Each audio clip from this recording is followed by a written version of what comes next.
Welcome students. आज बेटा हम लोग करेंगे केमिकल काइनेटिक्स के सिंपलीफाइड मटेरियल के कुछ न्यूमेरिकल जो 2 और 3 मार्क्स में है, न्यूमेरिकल और थ्योरी के। तो सबसे पहले जो न्यूमेरिकल है वो हम देखते हैं कौन सा है। वो है first order reactions 20% complete in 10 minutes, calculate the time for 75% completion of reaction. देखो सबसे पहले हमने देखना है कि फॉर्मूला कौन सा लगना है। तो यहाँ पे जो फॉर्मूला लगेगा लगेगा ये वाला, T is equal to T is equal to T is equal to 2.303 over K log A over A minus X। ये फार्मूला आपने हमेशा याद रखना है फर्स्ट ऑर्डर रिएक्शन के लिए। और जब हम अब जैसे न्यूमेरिकल करना है तो न्यूमेरिकल में हमने ये देखना है कि ये न्यूमेरिकल में परसेंटेज वाला दिया हुआ, जैसे ये देखो ये चीज़ें परसेंटेज वाले में दी हुई है, ठीक है। तो इसका मतलब हम क्या करेंगे, परसेंटेज वाले में मैंने आपको पहले भी बताया था पिछली वीडियो में भी कि परसेंटेज का मतलब क्या है कि ये जो यहाँ पे परसेंटेज लिखी हुई है ना, ये जो 75 है ना, ये बेसिकली एक्स है। अब जैसे मैंने सेवन क्या करना है, कैलकुलेट द टाइम, टाइम निकालना है 75% रिएक्शन कंप्लीशन के लिए। तो मैं क्या करूँगा, यहाँ पे 75 लिख दूंगा कि 75% रिएक्शन कंप्लीट होने के लिए कितना टाइम लगेगा। तो मुझे 3.303 ओवर के, ए हमें हमेशा 100 लेना है परसेंटेज की रिएक्शन में। जब भी परसेंटेज वाला न्यूमेरिकल हो कि इतने परसेंट रिएक्शन हो गई है, कितना टाइम लगेगा, तो आपने हमेशा क्या करना है, ए 100 लेना है और एक्स क्या भरना है जितनी हमें दी हुई है। जैसे यहाँ पे 75 दिया हुआ है। अब जब हम न्यूमेरिकल सॉल्व करने लगेंगे तो हमें पता लगेगा कि के तो हमें दिया नहीं हुआ। इसका मतलब ये जो पहली लाइन है, ये वाली ये लाइन हमें इसलिए दी हुई है ताकि हम लोग इसमें से क्या निकाल सके, के की वैल्यू निकाल सके। तो अब ये के की वैल्यू कैसे निकालेंगे, के निकालने के लिए फिर दोबारा से यही फॉर्मूला लगाते हैं। सिर्फ मैंने क्या किया, इंटरचेंज कर दिया। जहाँ पे मेरे पास टाइम था वहां वहां पे के कर दिया, जहाँ पे के था वहां पे मैंने टाइम लिख दिया, लॉग ए ओवर ए माइनस एक्स। अब इसमें ध्यान से देखो, इसमें क्या था, first order reaction is 20% complete. इसका मतलब ए तो 100 आ जाएगा और एक्स की जगह पे क्या लिख देंगे, 20। और यहाँ पे टी की जगह पे हमें टाइम दिया हुआ है, तो ये लॉग 100 माइनस 20। तो ये नीचे आ जाएगा 100/80 आ जाएगा। मीन इस चीज़ को अगर मैं जस्ट साइड पे सॉल्व करके दिखाऊं तो ये मेरे पास लॉग 100/80, 0 0 कट के 2 4 जा 2 5 जा 5/4 आ जाएगा। तो मैं इसको और थोड़ा सा अगर यहाँ पे आराम से कर दूं, लॉग 5 माइनस लॉग 4 आ जाएगा। तो लॉग 5 की वैल्यू, 4 की वैल्यू कितनी होती है, 4 की वैल्यू होती है 0.6030 और इसकी होती है लगभग 0.6 शायद 6 7 के करीब होती है। तो ये इसमें से आप माइनस करके और इससे मल्टीप्लाई कर दो तो आपके पास के की वैल्यू आ जाएगी। जब के की वैल्यू निकल आएगी तो हम वापस उसी पे जाएंगे जो हमारा मेन एम था निकालना, कि 75% के लिए कितना होगा। तो ये आपका इजीली निकल आएगा। होप आपको पता लग गया होगा, आप खुद से कंप्लीट कर सकते हो ये वाला न्यूमेरिकल। नेक्स्ट वाला देखते हैं हम लोग बेटा। नेक्स्ट में क्या है, सेम उसी तरह से first order reaction takes 23 minute for 50% completion, calculate time required for 75% completion of this reaction. अब इसी तरह से हमने यहाँ पे फिर दोबारा से उसने भी 75% के लिए निकालना है। फार्मूला लिखेंगे 2.303, एक मिनट यहाँ पे 2.303 ओवर, यहाँ पे टाइम है तो नीचे के लिख देंगे, लॉग ए ओवर ए माइनस एक्स। तो यहाँ पे मैं ऐसे करता हूँ, सीधा शॉर्ट में अब तो लिख देता हूँ, पता लग गया आपको। यहाँ पे मैं 100 भर दूंगा, यहाँ पे 100 माइनस 75 दिया था तो यहाँ पे 75 आ जाएगा। और अब के नहीं दिया हुआ तो के लिए ये दिया हुआ है। अब यहाँ पे हम लोग, कई बच्चे क्या गलती करते हैं, ये ध्यान से आपने देखना बेटा। अब जैसे यहाँ पे 50% के लिए हमने निकालना है, तो हमें ज़रूरी नहीं है कि देखो, आप गलती में क्या करोगे, आप कहोगे सर ने ऐसे बताया था कि अब दोबारा से ये वाला फार्मूला लिखेंगे और यहाँ पे के निकालना है। के लिए यहाँ पे टाइम आ जाएगा, 50% के लिए कितना टाइम है, लॉग और 100 माइनस 50, ऐसे आप करोगे। और टाइम की जगह पे आप यहाँ पे 23.1 फिल करोगे। पर इतना लंबा करने की बजाय आप सिंपल क्या करो, क्योंकि ये 50% के लिए ना, 50% का मतलब हाफ, तो आपको पूरा निकालने की जरूरत नहीं, आप सीधे 0.693 ओवर यहाँ पे के लिख दो। पहले ये वाला फार्मूला लिख के को इस तरफ ले जाओ और इसको इस तरफ ले आओ, तो आपके पास क्या आ जाएगा, के 0.693 और टी हाफ आपको दिया हुआ है। हाफ क्यों दी मैं बोल रहा हूँ, क्योंकि 50% का मतलब ही क्या होगा कि आधी रिएक्शन हो चुकी हुई है, इसलिए आपको ये पूरा फार्मूला लगाने की जरूरत नहीं है। सिंप्लीफाइड ये वाला फार्मूला लगाओ और नीचे डिवाइड कर दो आप 23.1 से। जो यहाँ पे के की वैल्यू निकलेगी वो के की वैल्यू आपने इधर को पुट कर देनी है, और इस पार्ट को आपने अलग सॉल्व करके इसके साथ मल्टीप्लाई करना है। ये सॉल्व करके क्या आएगा आपका, लॉग 100 ओवर 25, 25 को ऐसे 4 से कट जाएगा, लॉग 4 कितना होता है 0.6020। तो इस तरह से आप ये वाला सम आराम से कर सकते हो। नेक्स्ट सम देखते हैं बेटा, नेक्स्ट सम कौन सा है, नेक्स्ट सम है rate constant for the first order reaction is this. आपको रेट कांस्टेंट दे दिया हुआ है 60 सेकंड इनवर्स। याद रखना के के जो, क्योंकि हमने अभी देखा टी और के एक दूसरे के इनवर्सली प्रोपोर्शनल है, इसलिए के यूनिट हमेशा इनवर्स में होंगे। अगर या तो मिनट इनवर्स में होंगे या सेकंड इनवर्स में होंगे फर्स्ट ऑर्डर के लिए। के जो यूनिट्स हैं वो किसके ऊपर डिपेंड करते हैं कि ऑर्डर ऑफ रिएक्शन क्या है, क्योंकि हम लोग फर्स्ट ऑर्डर के बेस पे न्यूमेरिकल कर रहे हैं, तो इसलिए आपको ये ज़्यादा दिक्कत नहीं होगी कि अगर इंग्लिश में भी दिक्कत आती है तो आप सिंपली यूनिट से ही पता कर सकते हो। तो के की वैल्यू हमें दी हुई है और आगे उसने कहा कि कितना टाइम लगेगा to reduce the concentration of reactant to this of initial concentration, कि कितना टाइम लगेगा कि जो कंसंट्रेशन है वो घटकर कितनी रह जाए, 1/10 ऑफ ओरिजिनल। अब क्या मान लो ओरिजिनल हम लोग ए लेके चलते हैं, तो इसका मतलब बची कितनी। हाँ एक चीज यहाँ पे ध्यान पे रखना है कि ये जो वर्ड टू है ना, टू ये बहुत जबरदस्त वर्ड है। जब भी ऐसे कोई आ जाए कि रिड्यूस्ड टू, तो इसका मतलब क्या होगा कि वो पूरी की पूरी चीज a माइनस एक्स को शो कर रही है। जैसे मैंने यहाँ पे आपको t का फॉर्मूला लिखा 2.303 ओवर के लॉग ए माइनस एक्स। तो यहाँ पे परसेंटेज वाला तो है नहीं सम, तो हम क्या करेंगे, पहले तो हम लोग देखेंगे के दिया हुआ है, यस के दिया हुआ 60, तो यहाँ पे के की वैल्यू भर देंगे। फिर देखेंगे ए माइनस एक्स दिया हुआ है, कुछ नहीं दिया, उसने ये कहा है कि जो पहली वैल्यू थी उससे 1/10 कितना टाइम लगेगा कि वो उसका 1/10 हिस्सा रह जाए ओरिजिनल का। तो ये जो ए माइनस एक्स है ना, ये असल में क्या हमें बताता है, टू, मतलब this amount reduced to this amount. ठीक है, तो इसका मतलब अगर पहले ए थी तो बाद में कितनी रहेगी 1/10 इंटू ए, मतलब 1/10 इंटू ए। तो यहाँ पे मैं क्या करूंगा, मैं इसका फॉर्मूला लिखूंगा 2.303 log initial value is A and amount left कितनी रिड्यूस होकर कितनी रहेगी थी 1/10 किसका, ओरिजिनल का। ठीक है, ये चीज बन गई हमारे पास।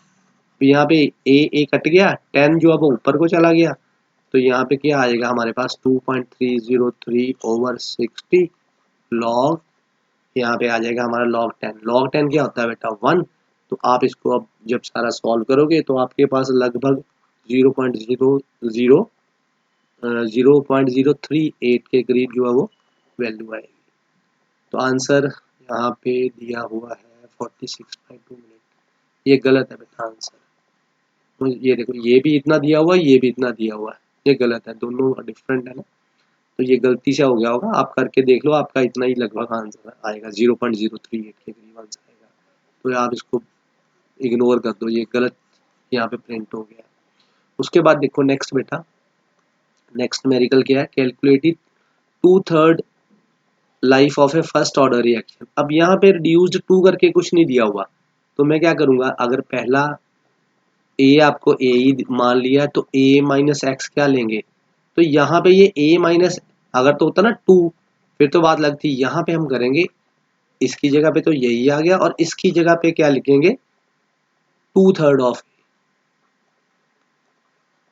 ठीक है, तो ये करके क्या आ गया 3a, एलसीएम लेंगे तो 2a ओवर a, तो ये आ जाएगा मेरे पास, और यहाँ पे तो ये आएगा a ओवर 3। तो ए कट जाएंगे, चलो ये अभी फॉर्मूला लगा के देखते हैं। तो ये हमारे पास कितना आएगा, निकालना हमने क्या है यहाँ पे, कैलकुलेट 2/3 के लिए।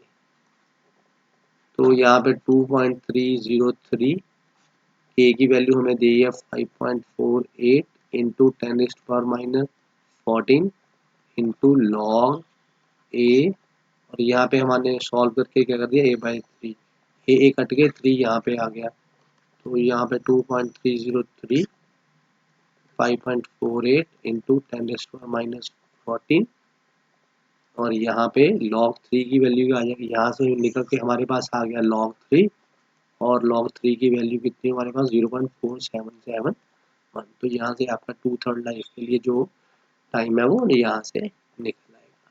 ठीक है बेटा, अब देखते हैं अगला। तो अब नेक्स्ट देखते हैं बेटा, नेक्स्ट कौन सा हमारे पास है, द रेट कांस्टेंट वाला, इसको रब कर दें। हाँ जी, अब नेक्स्ट कौन सा ध्यान से पढ़ते हैं, the rate constant of A reaction becomes 6 times when the temperature is raised from 350 Kelvin to 400 Kelvin. Calculate the activation energy of the reaction. R हमें given है। अब यहाँ पे फॉर्मूला कौन सा हम लोग लगाएंगे, यहाँ पे फॉर्मूला लगेगा log K2/K1 equal to A 2.303 R T2 minus T1 over T1 into T2। ठीक है, ये वाला फॉर्मूला हमारे पास, ये आर्हेनियस इक्वेशन को एक्सपेंड करके हमने बनाया है। ये बेसिकली आर्हेनियस इक्वेशन से ये वाली इक्वेशन बनी है। आर्हेनियस इक्वेशन आपको पता होगी, K is equal to A into exponential minus E into R T. मतलब ये वाली जो इक्वेशन है बेसिकली ये इस इक्वेशन से हमने डराइव की थी।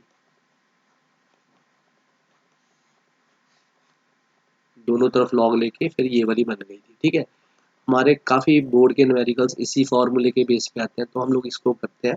अब लोग ध्यान से पढ़ो, तो हमारे पास 2 टेम्परेचर दिए हुए हैं, इसका मतलब ये वाला काम तो हमारा हो गया।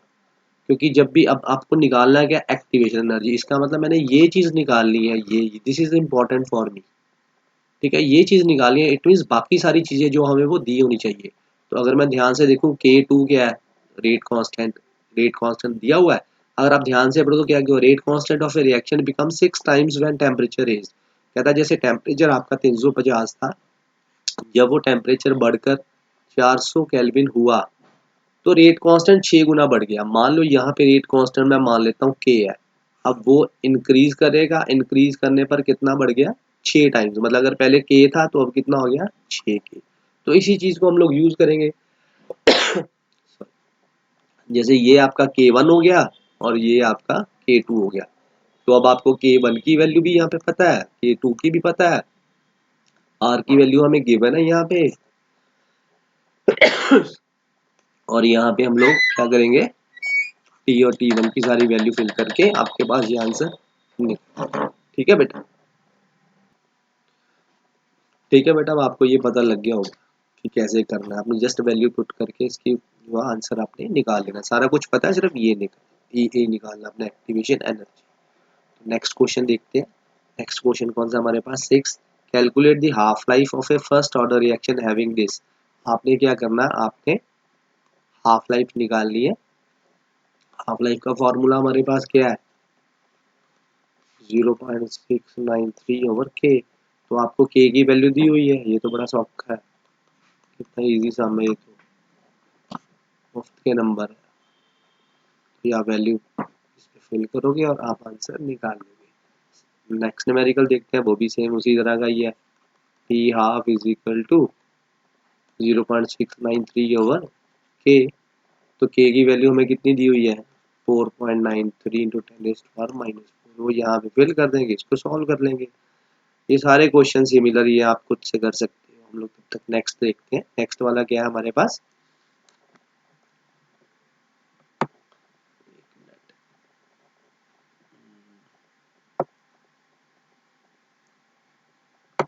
हाँ जी, नेक्स्ट वाले देखते हैं।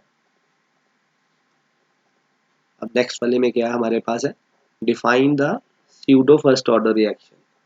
अब बेसिकली स्यूडो फर्स्ट ऑर्डर, ये तो थ्योरेटिकल क्वेश्चन है, चलो मैं बता देता हूँ आपको। स्यूडो फर्स्ट ऑर्डर रिएक्शन है वो वाली रिएक्शन जो कि अपीयर फर्स्ट ऑर्डर होती है, बट एक्चुअली में वो होती सेकंड ऑर्डर रिएक्शन है। ठीक है, पे मैं बता देता हूँ, स्यूडो शब्द का मतलब ही फॉल्स है, स्यूडो फर्स्ट ऑर्डर रिएक्शन, ठीक है। The reaction appears to be, wobbly reaction appears to be first order but actually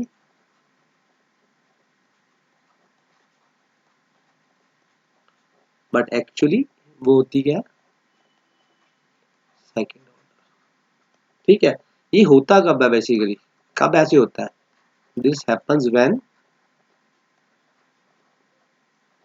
when one reactant is in much greater concentration than other। ये आमतौर पे हम लोग एस्टर की रिएक्शन करते हैं, उसमें वाटर डालते हैं, तो इसकी कंसंट्रेशन बहुत ज्यादा होती है तो ये दो है, पर इसकी इतनी कंसंट्रेशन ज्यादा होने के कारण ये मतलब जो सेकंड ऑर्डर रिएक्शन है it is made to occur through first order, तो ये हमारी एक तरह की स्यूडो फर्स्ट ऑर्डर रिएक्शन कहलाती है, ठीक है।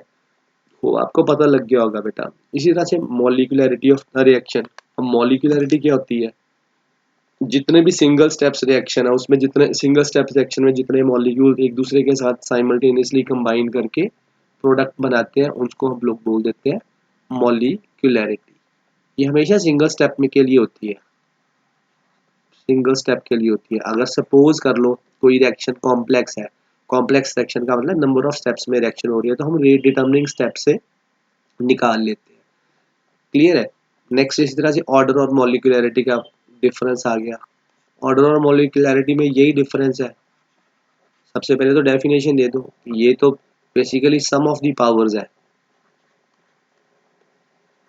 To which the reaction concentration terms raised in the rate law. जैसे ये मान लो एक रेट लॉ लिखा हुआ है, ये कंसंट्रेशन ए ये कंसंट्रेशन बी, तो ये जो ऊपर मान लो यहाँ पे दो लिख दिया, यहाँ पे मैंने बाई वैसे लिख दिया, आप एक्स और वाई भी लिख सकते हो, तो ये इन वाले यहाँ पे जो भी नंबर्स लिखे होंगे इनका जो जोड़ है वो हमें ऑर्डर बताता है। जबकि मॉलिक्यूलरिटी क्या है, वो जस्ट हमें एक सिंगल स्टेप में जो रिएक्शन हो रही है उसमें कितने नंबर ऑफ मॉलिक्यूल्स पार्टिसिपेट कर रहे हैं एक दूसरे के साथ कंबाइन कर रहे हैं, वो हमें मॉलिक्यूलरिटी बताते हैं, ठीक है बेटा। और दूसरी बात ये है कि ये जो हमेशा होल नंबर में होता है, देखो मॉलिक्यूल्स कंबाइन करेंगे, एक करेंगे दो करेंगे तीन करेंगे तो हमारे पास होल नंबर में आएगा, जबकि ये हमें ऑर्डर जो है वो जीरो भी हो सकता है और वो फ्रैक्शन में भी हो सकता है,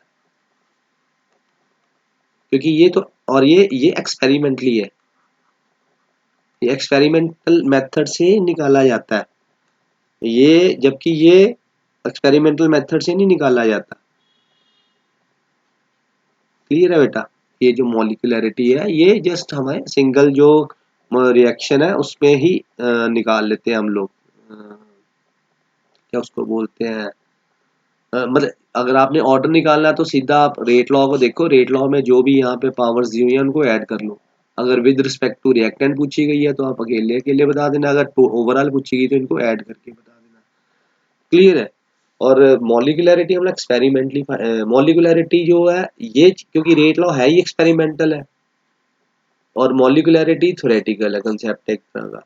हाँ ये जरूर है कि अगर नंबर ऑफ स्टेप्स में हो रही है रिएक्शन तो हम लोग जो रेट डिटर्मिनिंग स्टेप्स है उसमें से निकाल लेते हैं क्योंकि सिंगल स्टेप है वो। इसी तरह से नेक्स्ट है हमारे पास रेट और रिएक्शन और रेट कांस्टेंट के बीच में डिफरेंस, तो ये भी हमने किया हुआ, rate constant, rate of reaction और rate constant, rate constant, rate of reaction तो हमें पता ही है, सिंपल याद रख लो कंसंट्रेशन ओवर टाइम, तो यहाँ पे आगे वर्ड लगा देना, change in the concentration of reactant और प्रोडक्ट पर यूनिट टाइम। और रेट कांस्टेंट क्या है, rate constant basically rate of reaction है when molar concentration of reactant is taken as unit, ठीक है जी। तो ये इस तरह से आप इनका डिफरेंस बता सकते हो, तो मेरे हिसाब से अब आपको ये पता लग गया होगा, ये दो दिन जो सिंप्लीफाइड मटेरियल के मैंने 2 और 3 नंबर वाले क्वेश्चन हैं वो आपको करवा दिए हैं, वो आप खुद से प्रैक्टिस कर लेना। ओके बेटा, थैंक यू।